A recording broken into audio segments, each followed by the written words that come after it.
ശല്യപ്പെടുത്താൻ പറ്റില്ല നിങ്ങൾക്ക് എന്നിട്ട്. അപ്പൊ അത് അവതരിപ്പിച്ചതിന് ശേഷം ആ പണം അതാണ് അതേ നയമാണ് ഈ ഗവൺമെന്റിന്. അങ്ങ് സംസാരിച്ചപ്പോൾ ശല്യപ്പെടുത്തരുത്. അങ്ങ് ശല്യപ്പെടുത്തരുത്. ഒരു ഗവൺമെന്റ് പോളിസി ശല്യപ്പെടുത്തരുത്. ഒരു ഗവൺമെന്റ് പറയട്ടെ. അങ്ങെന്തിനാ അസ്വസ്ഥരാവുന്നത്? അങ്ങിരിക്കും. ഞാൻ അങ്ങേക്ക് വഴങ്ങാന്ന്. ഞാൻ അങ്ങേക്ക് വഴങ്ങാം. ഒരു മര്യാദ ഉണ്ട്. ഞാൻ എന്റെ ഒരു പോയിന്റ് കംപ്ലീറ്റ് ചെയ്തിട്ട് വഴങ്ങാം. അങ്ങേ പോലെ ഒരാൾ എഴുന്നേറ്റ് ഞാൻ വഴങ്ങായിരിക്കോ? ഞാൻ വഴങ്ങാം. അങ്ങ് പ്രക്ഷുബ്ധനാവല്ലേ, ശോഭിക്കല്ലേ, അങ്ങനെ ചെയ്യല്ലേ. ഞാൻ let me complete my point. I am on my legs. You don't have any right. No. To interrupt. No. ശാന്തായിട്ടിരിക്കാം.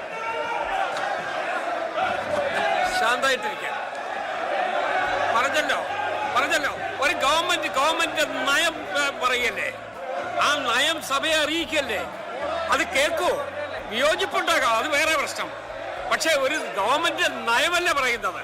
ആ നയം മുഖ്യമന്ത്രിയല്ല വിശദീകരിക്കേണ്ടത്. ആ നയം വിശദീകരിക്കല്ലേ.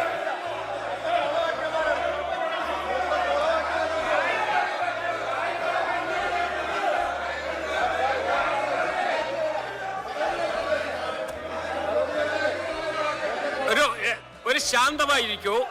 ഇവിടെ നടന്ന 3 ദിവസത്തെ ചർച്ചയ്ക്ക് ശേഷം മുഖ്യമന്ത്രി ഈ ഗവൺമെന്റ് നയം എന്താണ് എന്ന് പ്രഖ്യാപിക്കുകയാണ്. ആ നയത്തോട് വിയോജിപ്പ് കാണും, ഇല്ലെന്ന് ഞാൻ പറയുന്നില്ല. പക്ഷേ അത് അദ്ദേഹത്തിന്റെ പ്രസംഗം കംപ്ലീറ്റ് ചെയ്യാൻ അനുവദിച്ചിട്ടല്ലേ.